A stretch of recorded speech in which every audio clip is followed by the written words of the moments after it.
ભાવનગર શહેરના અધેવાડા વિસ્તારના યુવકનું અપહરણ કરી અને મરવા મજબૂર કરનાર 5 ઈસમોને ઝડપી લેતી ભરતનગર પોલીસ।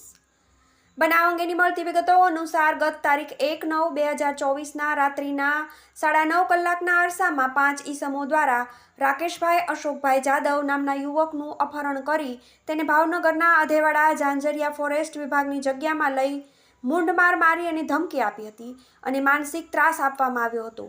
ત્યારબાદ યુવકને માનસિક ત્રાસથી લાગી આવતા તેણે ઝેરી દવા પી જતા તેનું સારવાર દરમિયાન મોત નીપજ્યું હતું, જે અંગે ભરતનગર પોલીસ મથકમાં પોલીસ ફરિયાદ નોંધાતા પોલીસે આ ઘટનામાં સંડોવાયેલા વિશાલ મેઘાભાઈ રાઠોડ, ભરતભાઈ વાઘેલા, ગોવિંદભાઈ કાનાભાઈ ચાવડા, ગોપાલભાઈ કાનાભાઈ ચાવડા અને અરજણભાઈ સાજનભાઈ ચાવડા નામના ઈસમોને ઝડપી લઈ કાયદેસરની કાર્યવાહી હાથ ધરી। રિપોર્ટર વિશાલ રાઠોડ, ભાવનગર, શાશ્વત સમાચાર।